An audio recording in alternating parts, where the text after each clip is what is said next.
machiegni kendo e kinde ma piny gi mahingo dwe mar ng'ol mar obwongo mong'ere kaka autism, jonyuol mag nyithindo mantiere gi ng'ol makama osebedo ka kale achiedh nade mathoth mar rito nyithindo makamago. Sharon Ong'ao nolimo miyo manokawo nyathi e kar rito nyithindo kokia ni nyathino ne nyalo bedo gi ng'ol mar obwongo e kinde mambele. Levina Atieno Odera kanyakla kod wuon pare nokawo nyathi e kar rito nyithindo. Nyathi mana nitiere kod tuo ndulme kaachiel kod ng'ol mar obwongo mong'ere kaka cerebral palsy.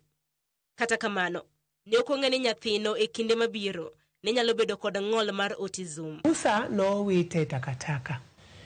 Wawinjo naroke mono kwanye.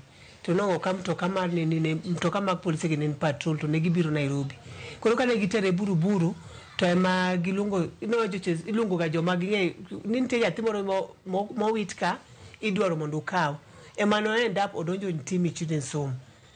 That was kind of 3 days old. Ko bedo ko chupo 7 months tugo manyithi ke nyathi moro chako wuotho gi gik moko. Temane ubete kom to nyathi moro ywayo tiende botuo.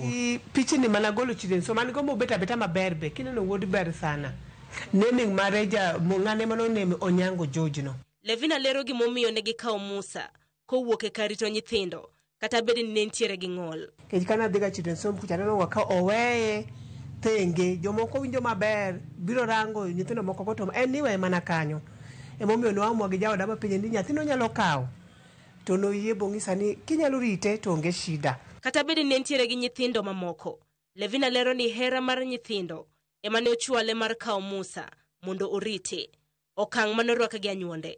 Koro ne gi accept bagi ere jogo bende na force yani kuna hali inabidi ne gidugo bagi mama na in fact penja gani Musa dhi nade kikiwe Musa. Ere kaka nokelo ng'eyo ni Musa ne nitiere kod tuo mar autism. Ne chuna monda alu apenjo kora penjo daktari neurologist apenjo ni yawa Musa ni okrang tir.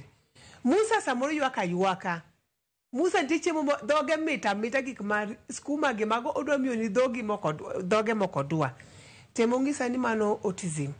Jonyuol mantiere gi nyithindo mantiere gi ng'ol mar obwongo kadhe achiedh nade mopogore opogore e kinde ma giritogi. Levina lero pek mosebedo kokadhe. Poko nindo rucha nyoro chano nindo saa biro gotieno sani nindo ka at least sani kore kotemo nindo yath bino okimedo ni kani tumia mar cerebral palsy ko chuni nyaka itumia mar ndulme at the same time beni many mar ang'ono mari autism ni makule mondo kikotimere iluongo ni relaxer muscle relaxer mondo onend koro kubed mayot to gigi duto dwaro mondo chiem maber. Okimi chiemo man gi wit mang'eny okonego beno madho dairy product okonego beno tiyogo gik man gi sweet gi okonego beno tiyogo kono ka chiembe bedo matek kendo bedo expensive. Kopogore gi mano, mondo rit nyithindo mantiere gi autism owinjo timne gi ruecho makinde ka kinde.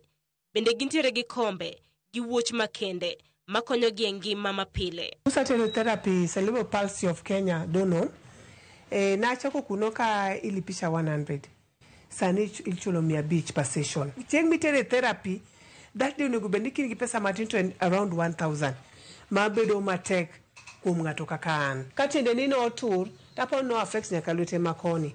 Koro lwete no onego bed ni nitie iluongo ni cufflink. Nongisa onego bed ni losone.